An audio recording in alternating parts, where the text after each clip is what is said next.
정치의 겉과 속 들여다보는 정치온 시작하겠습니다. 먼저 방금 들어온 속보입니다.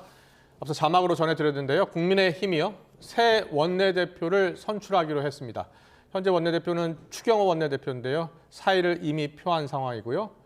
그동안 유임 여부를 놓고 당내 여러 의견이 있었는데 원내대표를 새로 선출하기로 했다는 뉴스 속보입니다. 내일부터 후보 등록을 하고요.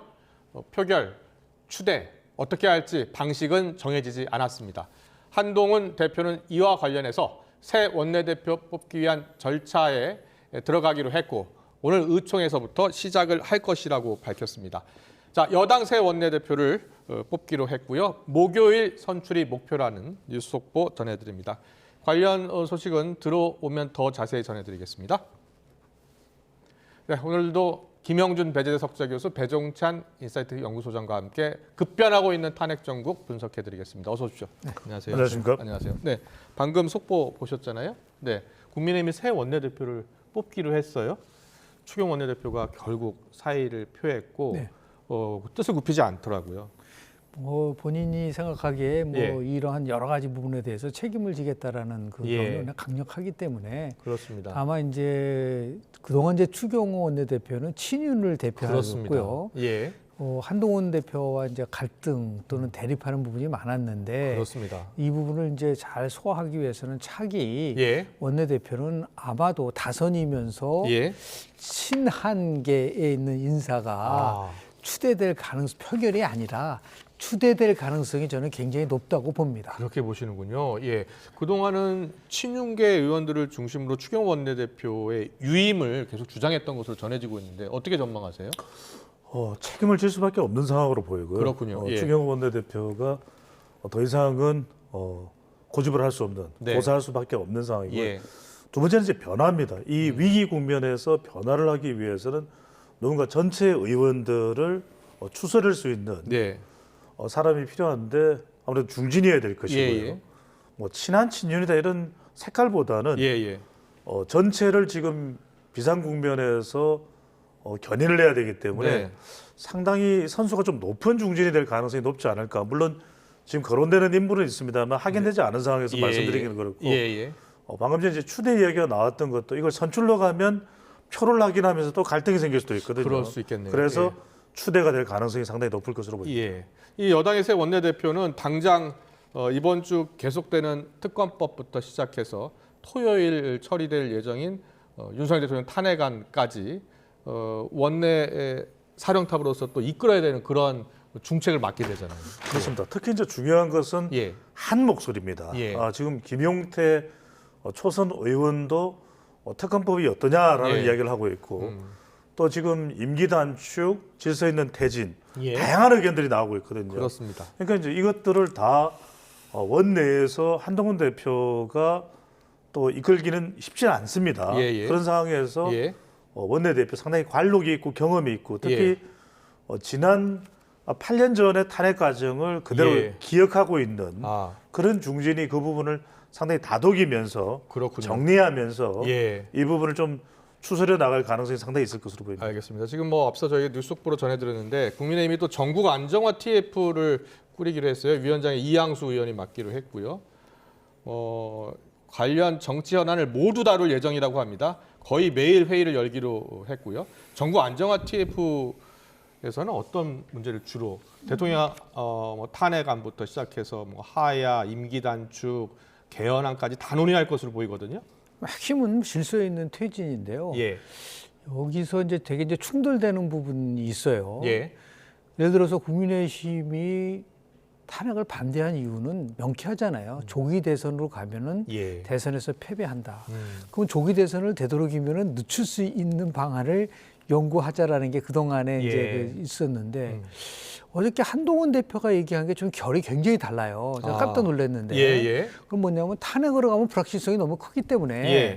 뭐 헌재 지금 6명 구성 안 돼 있죠. 또 지금 예를 들어 헌재에서 어떤 판결이 나올지도 모르죠. 예. 그 불확실성이 크니까 그거보다 빨리 퇴진시킬 수 있는 방법으로 가야 된다라고 얘기를 했기 때문에 예. 아마도 이 TF에서는 이제 그러한 예. 나름대로 방안에 대한 연구를 포함해서 예. 뭐 여러 가지 얘기를 하겠죠. 뭐 얘기하는 뭐 거국 내각 얘기도 나올 수도 있고 뭐 대통령 하야 얘기도 나올 수도 있고 예. 등등 뭐 내란 특검과 관련된 건데 그거는 지금 이제 굉장히 그 민주당으로서는 그런 부분에 대해서 제기한다 하더라도 네. 그럼 특검을 누가 그러면 최종적으로 받았나 안 받나요? 대통령 직무정지 상태가 아닌데 예, 예. 그럼 대통령한테 그럼 그걸 얘기를 합니까?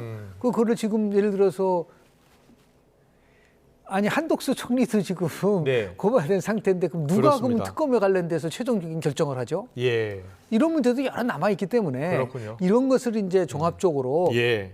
이런 정부 TF에서 그것까지도 만약에 그 뭐 그 여러 가지 방안에 대한 것들이 나온다 하더라도 네. 제가 볼 때는 그렇게 큰 임팩트는 없고 다만 대통령의 담화문에서 전국 안전과 관련된 거 우리 당에게 맡긴다고 했으니까 예, 예. 그 부분에 대한 일종의 뭐 상징적인 위원회일 뿐이지 거기서 아주 획기적인 안이 나오기는 기대하기 어렵다고 저는 봅니다. 알겠습니다. 방금 들어온 속보를 바로 정리를 해드렸습니다.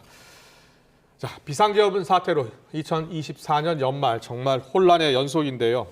어제 한덕수 총리와 한동훈 대표가 대국민 담화도 발표했고 대통령은 사실상 직무에서 배제한 채 총리와 여당 대표가 국정을 이끌겠다는 건데 어떤 법적 근거로 또 언제까지 이런 비정상적인 상황을 끌고 나가겠다는 건지 민주당에서는 비판이 쏟아졌습니다.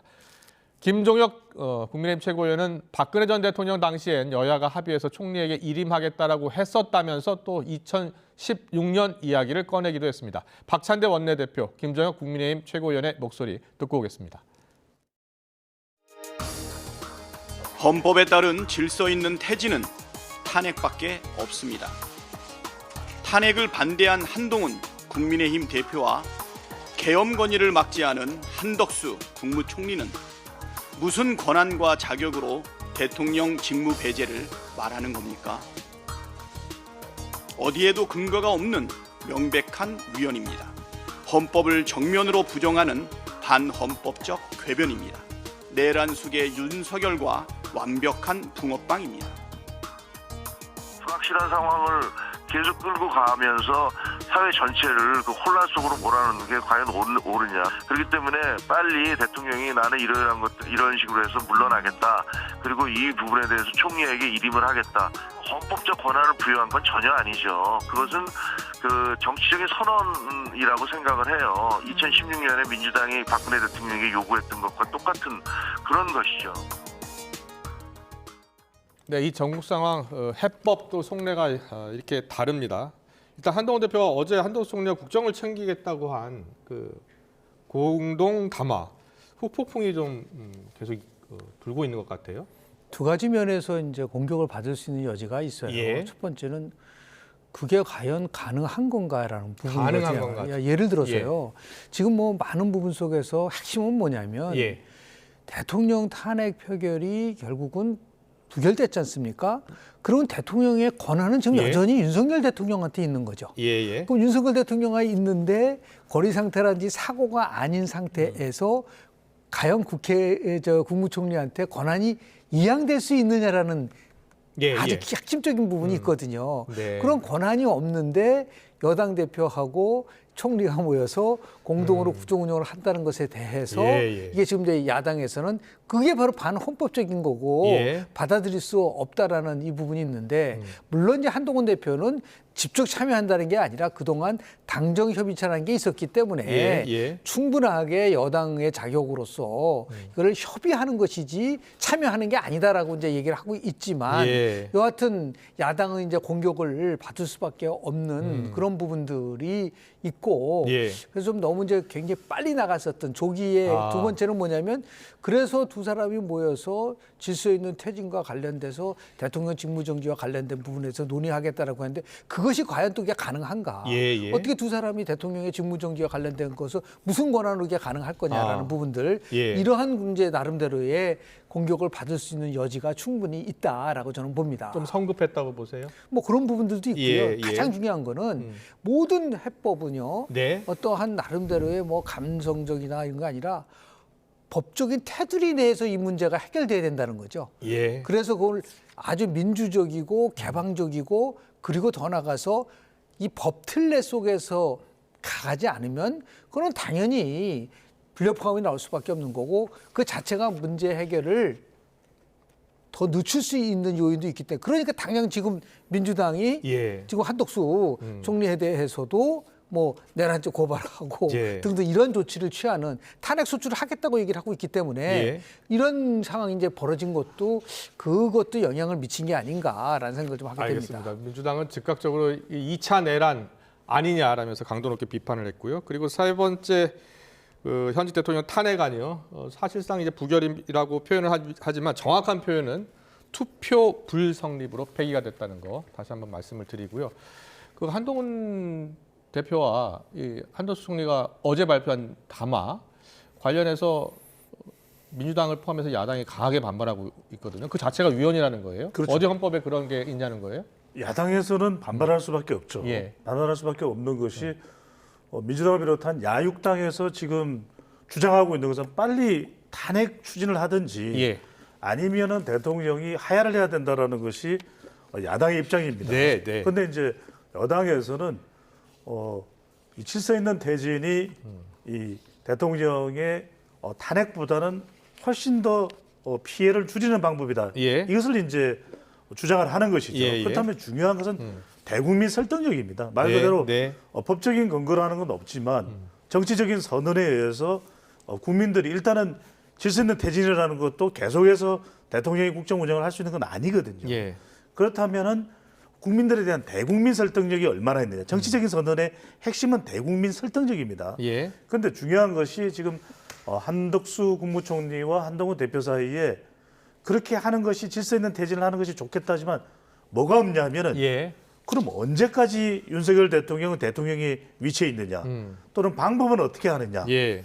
그럼 이것이 야당과의 협상에서 충분히 이것이 조정이 가능하냐. 이 예. 부분에 대한 설명이 없어요. 아. 그러니까 어떤 것이든지 대국민 설득력에서 가장 중요한 것은 첫 번째 역할이 나와야 됩니다. 예. 그러면 국무총리나 당대표의 역할은 뭐냐?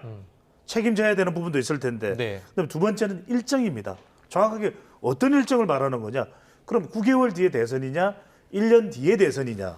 그다음에 세 번째는 뭐냐면 국민 여론이거든요. 예. 여론은 지금 상당히 흥분돼 있고 격앙돼 있는데 이 여론이 어느 정도 이해할 수 있는 특히 이제 중도층 지점이 중요합니다. 네, 네. 중도층들이 이해할 수 있는 그래?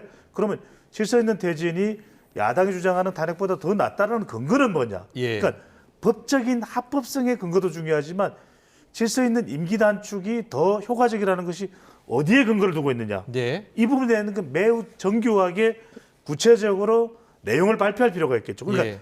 속도와 내용입니다. 그러니까 전국 안정화 TF라는 것이 뭐가 있다 이런 네. 것은 일단 아직까지 결정된 건 아무것도 없거든요. 네. 구체적으로 물론 쉬운 일은 아닙니다만 이것을 꺼내 놓을 때 그제서야 이제 평가가 제대로 이루어지는 것입니다. 알겠습니다. 국민의힘 같은 경우에는 위법적이고 위헌적인 계엄은 분명 잘못됐다. 하지만 탄핵보다는 더 질서 있는 방식으로 국정을 수습해야겠다. 그리고 8년 전 헌전 중단 때 비극 혼란을 되풀이할 수 없다라고 이야기는 하고 있습니다만 진짜 속내는 차기 대선 시간 벌기용이다. 그렇습니다. 그런 비판을 많이 받고 있어요. 조기 대선과 관련돼서 예. 박근혜 대통령이 2016년도 12월 9일 날 탄핵 소추안이 국회에서 통과가 됐어요. 예. 그리고 92일 만에 그러니까 3월 10일 날 2017년 3월 10일 날 최종적으로 헌법재판소에서 파면을 당했습니다. 예. 그리고 두 달 후인 5월 9일 날 대선이 있었으니까 한 5개월 정도 시간이 소요될 수도 있다. 만약에 탄핵이 된다고 한다면. 예, 예. 그러면 또 이게 이재명 대표의 사법 리스크와 관련돼서 네.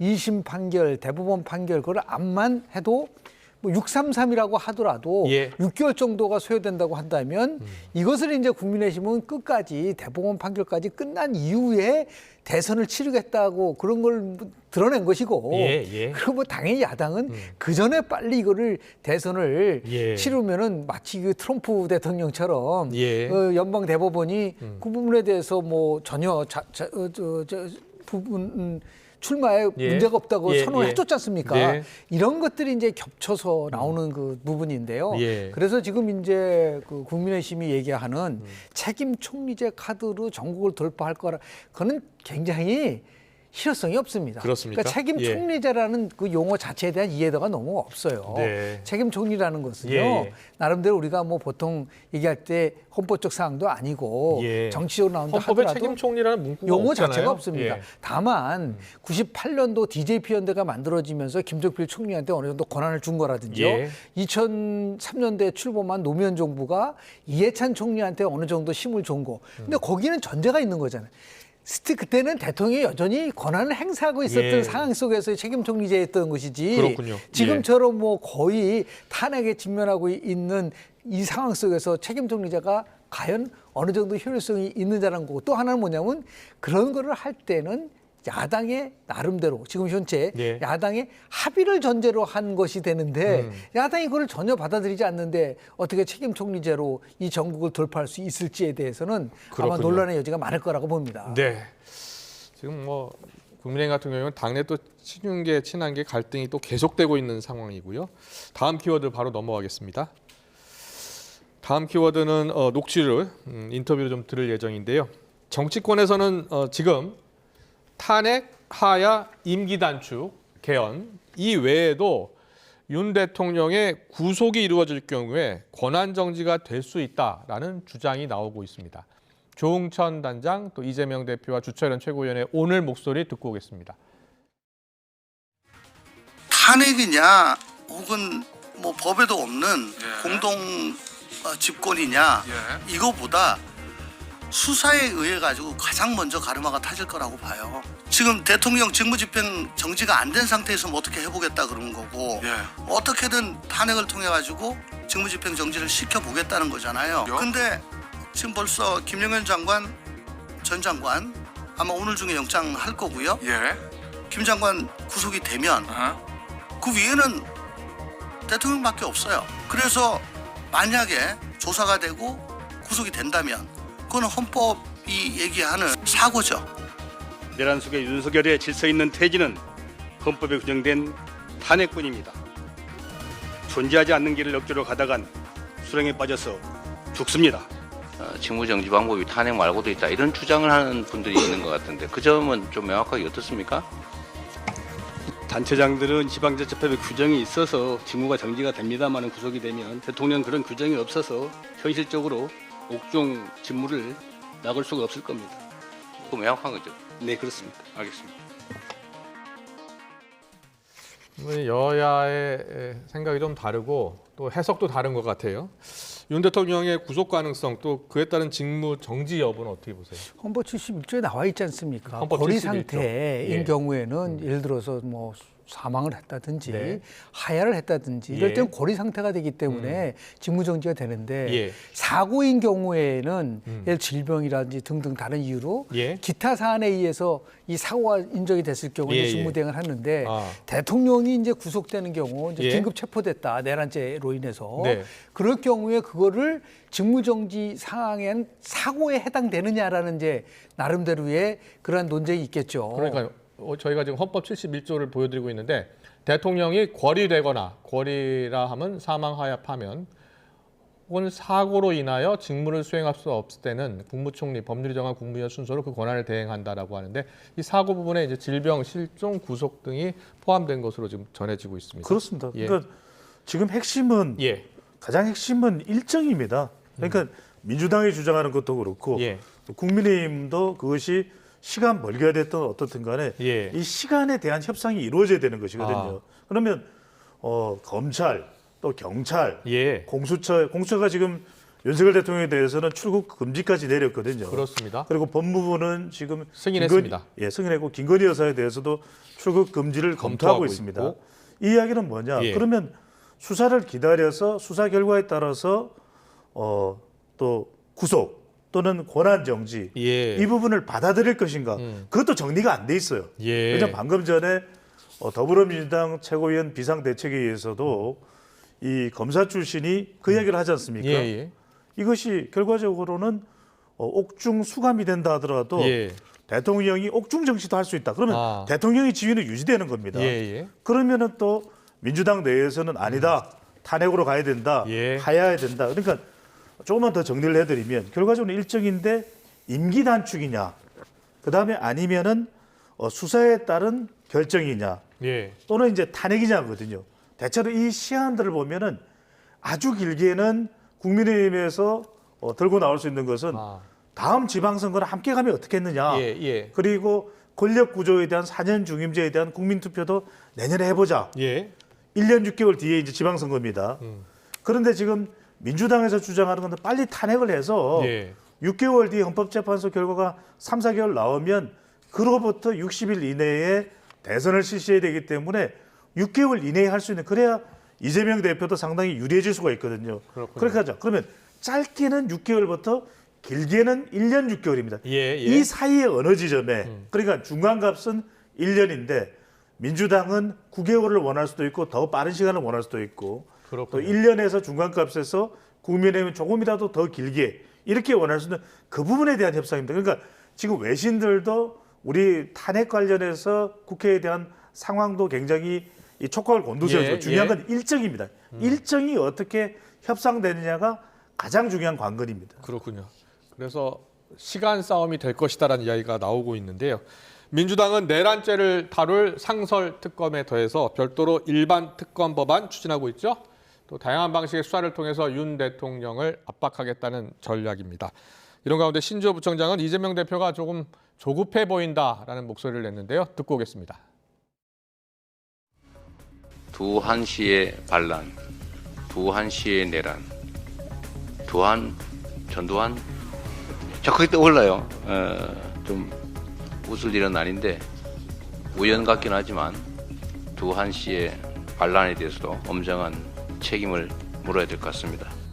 일단 이재명 대표의 남은 정치적 수명이랄까 이게 이제 본인의 선거법 재판 사법 리스크 때문에 간당간당하기 때문에 좀 조급하고 초조한 것 같아요. 수사를 통해서 기소가 되고 재판을 받고 뭐 유죄 판결 받으면 거기에다 응분의 죄가를 치르는 거 그것도 책임을 묻는 방법 아니겠습니까? 네. 자, 한덕수 총리와 관련해서는 지금 고발도 추진하고 있고 탄핵도 추진하고 있는 상황이에요. 전방이 지금 공세가 계속되고 있거든요. 민주당의 전략은 어떻게 보세요? 뭐 압박이죠. 예. 그러니까 결국은 탄핵 이외에는 방법이 없다라고 예. 이제 그 명쾌하게 얘기를 하고 있는 거기 때문에요.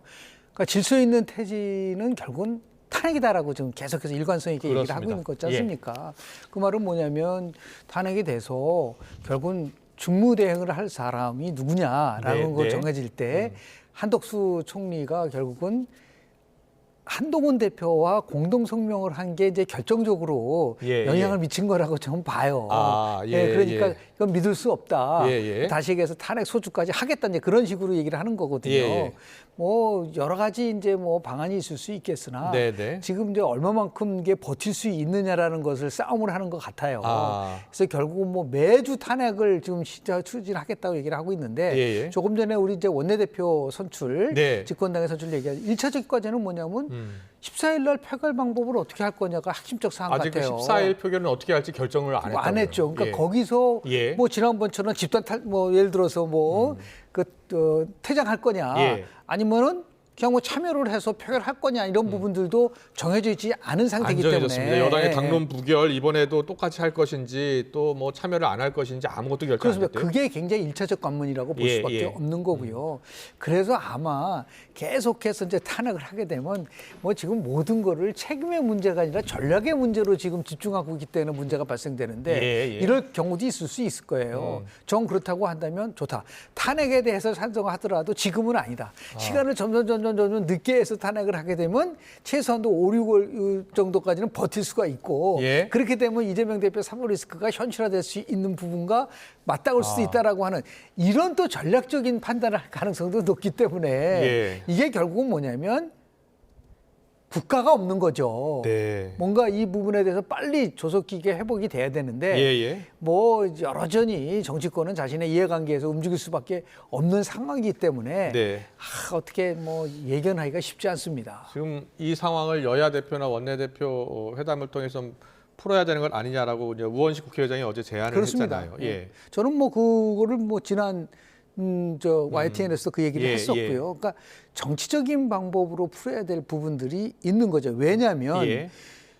한동훈 대표가 탄핵은 불확실성이 크고 그리고 더 빠른 방법으로 가야 된다고 얘기를 했다고 한다면 예. 이 상황 속에서 예를 들어서 탄핵이 됐을 경우 최소한도 5개월 내지 6개월 정도가 필요하다고 본다면 특히 헌법재판소에 재판관이 6명밖에 없기 때문에 예. 이 상황 속에서 탄핵 결정을 할 수 있을까? 그러면 9명으로 채워가지고 하려면 또 국회 내에서 헌법재판관을 나름대로 임명을 해야 되는데 네. 그 절차가 또 시간이 걸릴 수밖에 없으니까 예. 빠른 시일 내에 이 문제를 그러니까 조기 퇴진이라는 것 속에서의 공감대가 이루어진다고 한다면 예. 두 사람이 언제든지 만날 수 있지만 예. 그렇다고 해서 어떠한 정치적 해법을 벌인 상태에서 힘으로 밀어붙였을 아. 때는 계속해서 충돌이 올 수밖에 없는 예. 그러니까 무한 반복, 무한 충돌이라고 하는 아주 정말 피해야 될 부분들이 나올 수밖에 없는 그런 알겠습니다. 상황적 요인이라고 봅니다. 당장 14일도 또 탄핵안 표결이 있을 예정이잖아요. 그렇습니다. 지난번에 이제 이 안철수 김혜지 의원 표결에 참여를 했고요. 김상욱 의원도 이제 표결에 참여했어요. 이번 주 토요일 투표는 어떻게 예상하세요? 그 김성우 의원은 표결에 참여를 했지만 본인이 탄핵 소추안에 대해서는 반대했다고 또 예, 입장을 그렇게 표명을 얘기했죠. 했으니까요.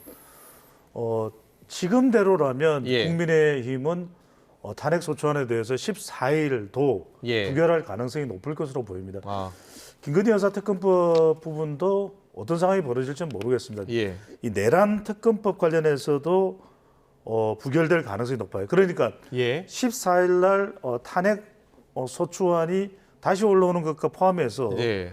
이게 하나만 통과를 하고 다른 거는 이게 선택적 반응, 선택적 예. 대응을 하기는 매우 어려울 겁니다. 그런데 그보다 더 중요한 것은 예. 이것들이 일단 다수결에 의해서 탄핵 소추안을 제외하고는 내란 특검법 네. 그리고 김건희 여사 특검법 일단 본회의에서는 통과 가능성이 높거든요. 예. 그러면은 재의결이 되는 그 과정인데 과연 지금 상태에서 윤석열 대통령이 거부권을 행사할 수 있을까? 아, 윤석열 대통령이 거부권을 행사하지 못한다면 한덕수 국무총리가 거부권을 행사해야 되거든요. 그럼 이 부분에 대해서는 상당히 여론이 들끓을 수밖에 없을 거예요. 아니, 법적으로 행사할 수 있어요?